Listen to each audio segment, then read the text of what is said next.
Hey everybody, it's Taylor with Boydston Grove, and today we're going to build this cool coffee pod holder with built-in storage. Let's get into it.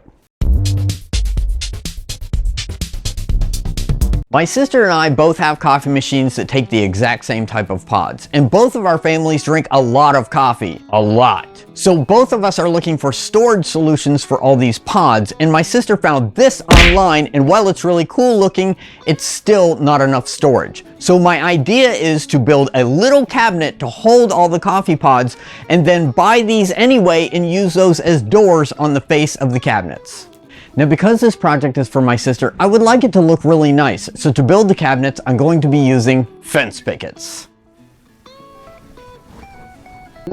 Almost forgot my coffee. I'm gonna need a coffee here! Hurry up! I started by cutting the pickets to width on the table saw and then resawing them to 1/2 inch thick. I also made sure to clean up the cutoffs because I'll be using those to make frames for the doors of the cabinets.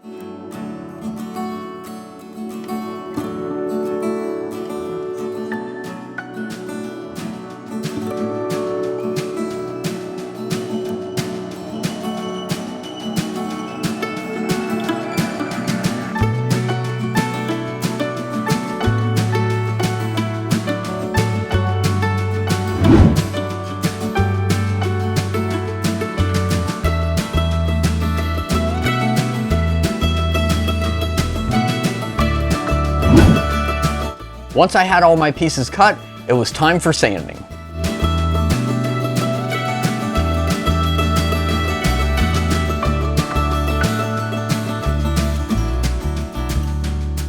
I cut a rabbet on one side of all the cabinet sides to create a recess for the back panel.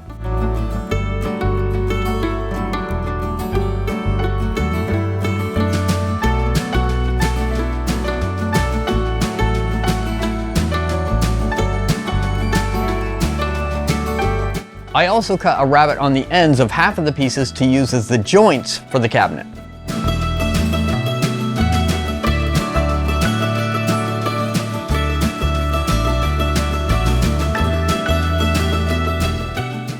I need a coffee. Coffee, yes, stat.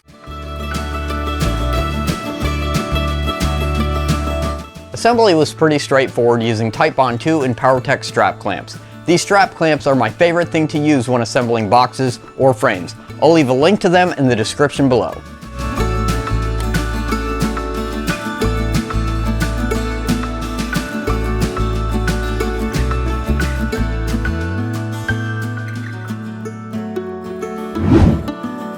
I cut some 1/4 inch plywood for the back of each cabinet.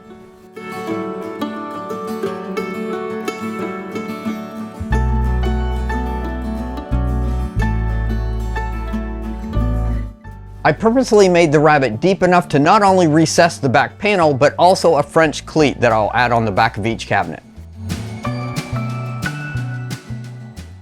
My God, that is the best coffee I've ever tasted. I mitered the corners of all the cutoffs to make some frames to help strengthen these displays that I ordered to use as the doors for these cabinets.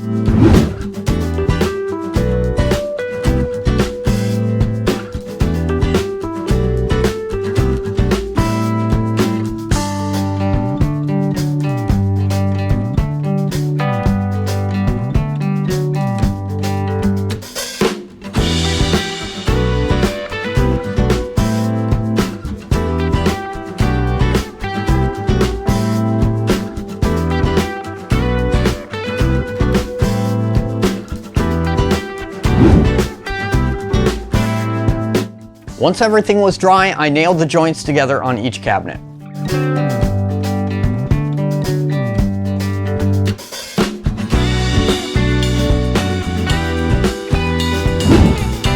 Then it was off to, oh look at that, more sanding, yay!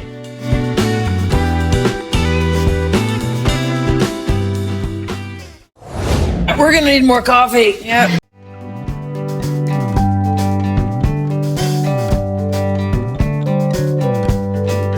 I pre-drilled the holes of the hinges with a self-centering bit. These bits have a sleeve that keeps the bit in the dead center of the hole of a hinge. I'll leave a link for them in the description below.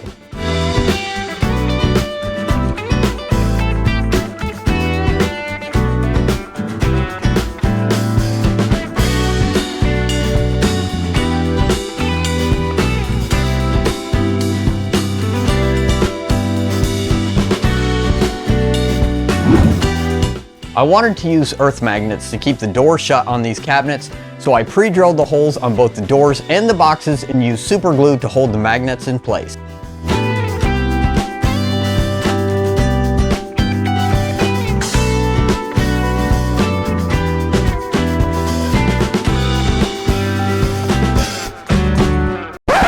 Alright, let's stop right here. I made a really big mistake. After gluing in those magnets, I tried to use the orbital sander to sand around them, but because this cedar is so extremely soft, I over sanded so that the magnets would not all sit flush and grab properly. Fortunately, I only did this with one of the doors, and I have plenty of wood left over to make a new door. This time I used lap joints and pin nails on the door so I could keep the project moving.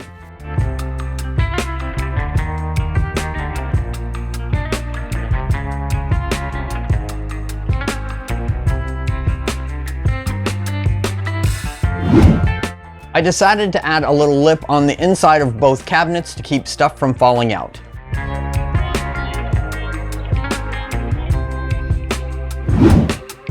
I didn't want a handle on the door, so I used my router with a cove bit to freehand a cove to grab onto to open the doors.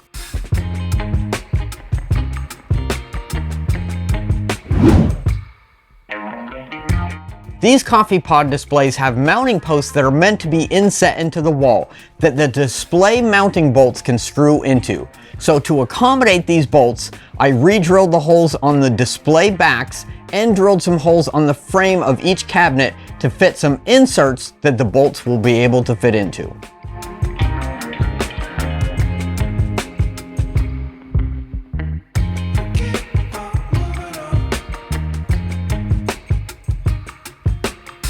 I also pre-drilled some holes to add some extra screws just for a little extra strength. Lastly, I cut a few French cleats, attached them to the back of each cabinet, and pre-assembly is done.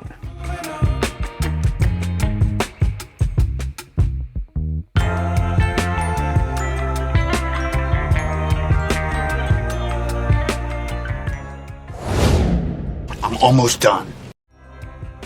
My sister's house has a lot of grays, so I stained her cabinet gray to match. And because my wife Christina prefers natural wood, I finished ours with Odie's oil.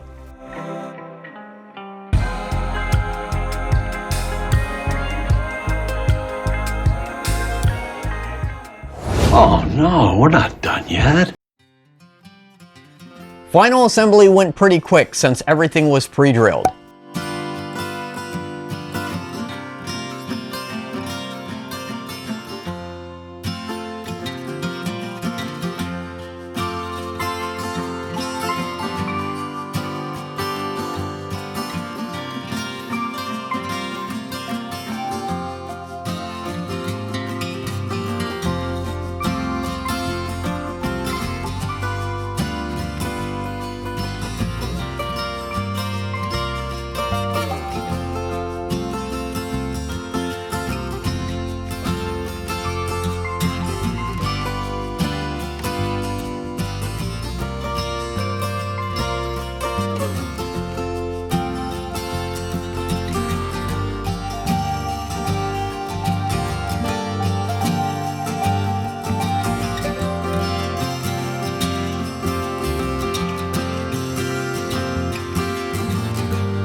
God, this is taking forever.